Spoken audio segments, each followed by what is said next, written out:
How will increasing national security concerns impact deals involving sensitive technologies?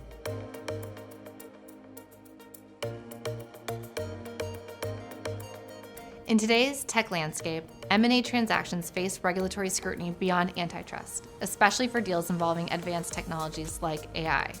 Many countries view these technologies as sensitive and are increasingly implementing national security reviews of transactions with these technologies at the center.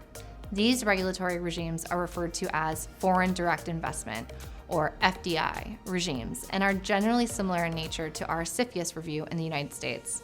For cross-border deals, companies must now navigate more complex regulatory landscapes. Jurisdictions that previously posed no issues are now scrutinizing deals. Note that cross-border deals can also include two companies headquartered in the United States but with significant revenues or operations in other jurisdictions. In my experience, the vast majority of tech companies operate internationally to some extent, so it's very rare for me to see a deal that does not require FDI analysis.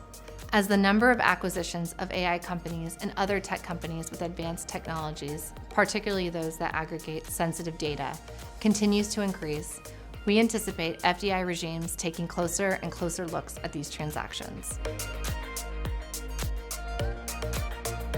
When consistent with our clients' objectives, we are often able to reduce regulatory risk through the structure and key terms of a transaction. For example, limiting voting rights or board representation, employing a JV structure to keep certain critical technology or know-how siloed, or capping ownership at a percentage under the relevant thresholds can all help to mitigate risk and address parameters set forth in statutes.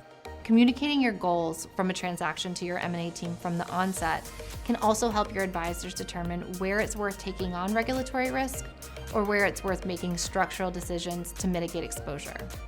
For example, if your priorities are more economic in nature and you're not as focused on voting or control rights, that can be a helpful lever. Same with using a license for certain IP versus acquiring it. At Latham, our deal teams leverage our global presence, extensive regulatory experience, and premier tech, AI, and IP practices to bridge the gap between our clients and regulators and come up with commercial solutions to get deals done. The result for your company is a process that's as streamlined as possible from the onset of a deal. I'm Tessa Bernhardt, a partner in Latham's M&A practice in the Bay Area. I represent both buy-side and sell-side clients in multi-jurisdictional transactions and help tech companies execute deals to further their strategic objectives.